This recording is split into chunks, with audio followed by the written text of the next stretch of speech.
Hola a todos y todas, bienvenidos a este podcast sociológico crítico. Este espacio no nace de los escritores fríos de la academia, sino de los pasillos, los salones y la vida misma del Colegio Ana María Janer, ubicado en nuestro municipio de Bello, Antioquia. Quienes compartimos este diálogo somos Ana, Giveni y quien les habla, Carolina. Somos maestras en ejercicio, pero también caminamos del aula como estudiantes de la licenciatura en Ciencias Sociales. Y hoy nos convoca una realidad que nos duele y nos reta a diario. Aulas conectadas, mentes saturadas, redes sociales y salud mental en los estudiantes. Quienes llevamos ya un largo camino en el magisterio, recordamos con claridad el año 2020. La pandemia no fue solo una crisis de salud, fue el momento exacto donde el mundo físico se cerró y la pantalla se convirtió en el único puente con la existencia. Para nuestros estudiantes, la tecnología pasó de ser una herramienta para convertirse en su atmósfera vital. Hoy, en plena pospandemia, habitamos las secuelas de ese estallido. Por eso nos planteamos esta pregunta central: ¿de qué manera la hiperconectividad y el uso de redes sociales reconfiguran las subjetividades, los lazos sociales y la salud mental de los estudiantes? ¿Y cómo la escuela puede transformarse en un espacio de resistencia y emancipación?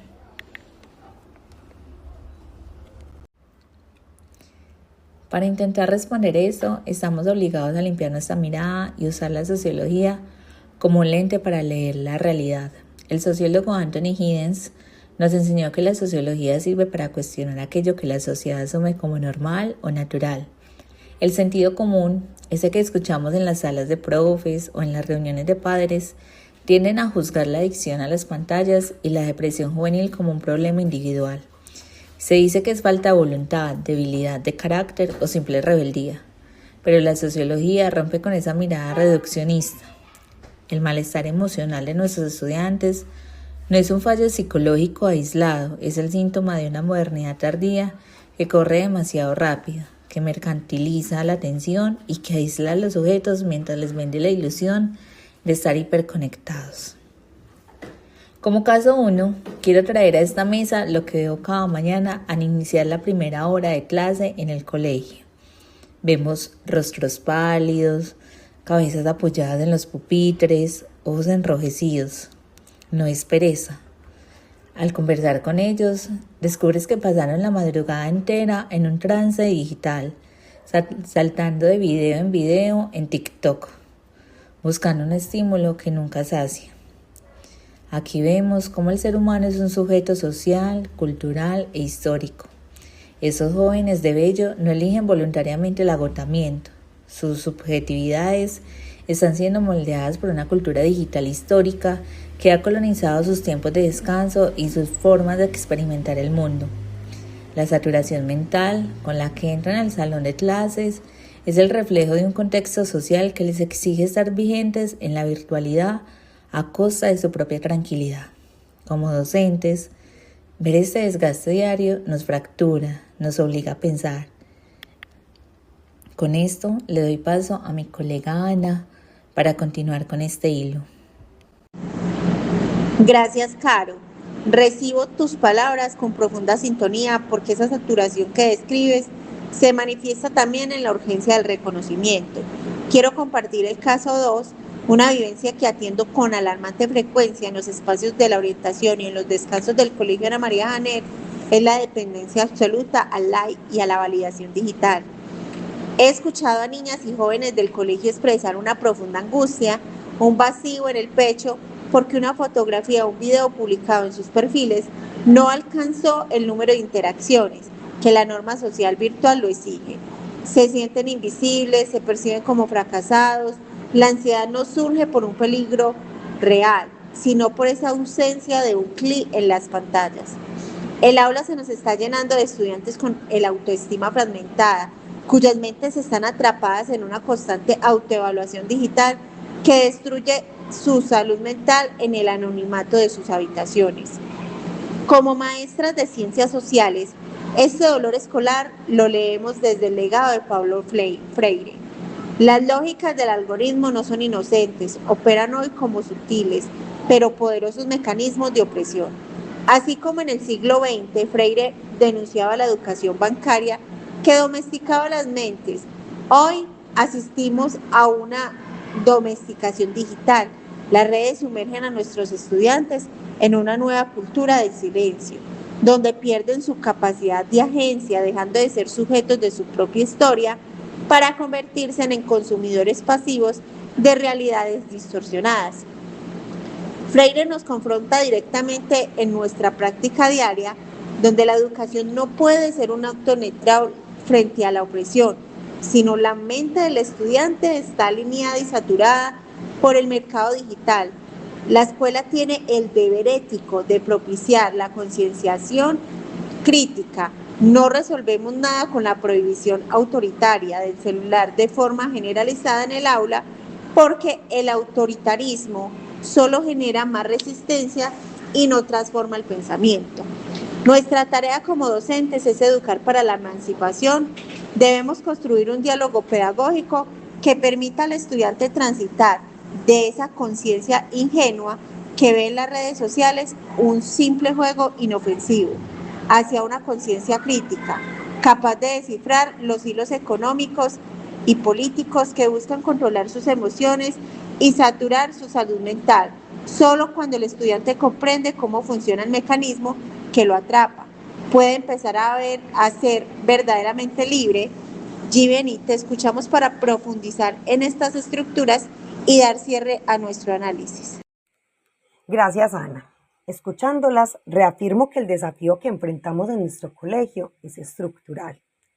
Para complementar este mapa de nuestra cotidianidad, quiero aportar el caso número 3. Las dinámicas de ciberacoso, el matoneo y la exclusión sistemática dentro de los grupos de WhatsApp o comunidades virtuales del salón de clase. Ante los conflictos escolares se dan en el patio o a la hora de la salida. Y como docente podíamos intervenir, mediar y restaurar el tejido social. Hoy el conflicto se ha vuelto invisible, subterráneo y eterno. Ocurre a las 10 de la noche, a las 2 de la mañana, mediante la creación de stickers burlones, memes denigrantes o el acto violento de expulsar a un compañero del grupo del salón. El estudiante llega al día siguiente al colegio con el tejido emocional roto, arrastrando una persecución silenciosa que destruye su salud mental sin que haya una sola palabra en el espacio físico. Para hablar un poco de esto, los conceptos de Pierre Bourdieu son una herramienta imprescindible. Las redes sociales no son herramientas neutras, configuran un campo social virtual, con sus propias reglas de juego y sus propias jerarquías. En este espacio los estudiantes ponen en juego su capital social, cultural y digital para comprar estatus y pertenencia. Cuando un estudiante es marginado o atacado virtualmente, lo que se está fracturando es su hábitus, es decir, esa matriz interna de percepciones y acciones que define cómo se para frente al mundo y cómo se valora a sí mismo. El entorno digital se rige así como un obstáculo social tremendo que reproduce la desigualdad y la exclusión, dejando marcas tan profundas en la salud mental de quienes no logran sostener la exigencia del campo. Al articular estas miradas, vemos cómo dialogan nuestros autores. Y al sumar a Francisco Fernández Enguita, uno de nuestros autores complementarios, entendemos la magnitud del reto dentro de la escuela digitalizada. Enguita analiza cómo la llegada de las pantallas altera profundamente la organización del espacio y el tiempo escolar, rompiendo las fronteras del aula e inundándola de tantos estímulos externos que saturan la capacidad cognitiva del estudiante. Y si cruzamos todo esto con Emily Durkheim, nos encontramos con una paradoja desgarradora. Nuestros jóvenes están más conectados que nunca en la historia de la humanidad, pero sociológicamente experimentan una profunda anomía, lo que quiere decir un aislamiento social y un debilitamiento de los lazos solidarios reales. La sociología nos permite ver lo que la mirada médica o psicológica ignora, y es esa crisis de la salud mental escolar, que no es una patología individual de los jóvenes, es el reflejo de una sociedad cuyos vínculos comunitarios se están disolviendo en la virtualidad. ¿Qué hacer entonces desde nuestro rol como docentes? Nuestra propuesta aquí es reflexiva de acción y no puede quedarse en una receta técnica o en un manual de convivencia. Proponemos que la escuela se convierta en un espacio de desconexión reflexiva. Necesitamos institucionalizar las asambleas de aula y los talleres de alfabetización ético-digital, espacio donde los estudiantes puedan mirarse a los ojos, narrar sus dolores virtuales y desmontar juntos las lógicas del algoritmo. Reconocemos los límites y desafíos, ya que estamos compitiendo contra corporaciones multimillonarias diseñadas para generar adicciones. La escuela está librando una batalla desigual por la atención y el alma de los jóvenes. Pero para concluir e ir cerrando este espacio de reflexión, este ejercicio de pensar desde nuestra propia piel nos deja un aprendizaje profundo.